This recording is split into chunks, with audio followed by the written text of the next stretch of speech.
I'm not judging, but there were a lot of men, and we heard she worked at a strip club too. She was always nice to talk to, always smiled, said hello to our kids when she was coming in and out. She always paid her rent on time. In that sense, she was a model tenant.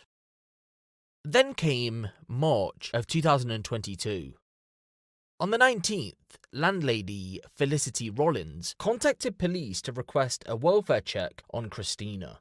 She had missed her latest payment for rent. A couple of weeks had gone by and Felicity couldn't get hold of her. When police arrived, it was reported that, quote, negative contact was made. Then they left. Remember, Ashley wasn't considered a vulnerable adult in the eyes of authorities, and there were no reports to police that she could be in any sort of danger, so there wasn't much they could do about it.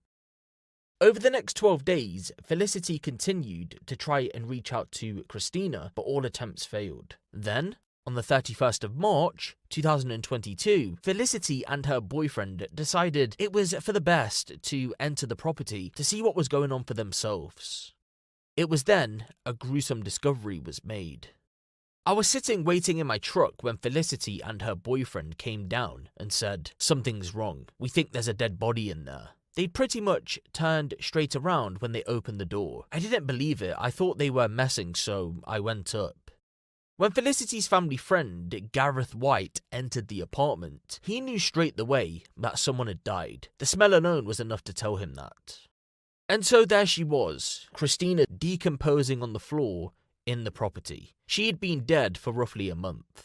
After an investigation, detectives concluded that she took her own life for reasons unknown. But people connected to the incident don't really buy into that story and want police to explore the possibility that she may have been murdered. After the discovery was made, Felicity asked her sister Whitney Phillips to act on her behalf moving forward as the incident was too much for her to handle. When Whitney entered the property, she noticed that there was blood in every room. Not only that, but there was other evidence to suggest foul play. There was blood in every room in the apartment, but there were other things like unopened packages, things for the apartment, like she was expecting still to do things. Why would she be ordering stuff for the house? Why would she still be paying her bills if she was planning to end it? She was never late on rent. I didn't sleep right for a week after seeing the inside of that apartment.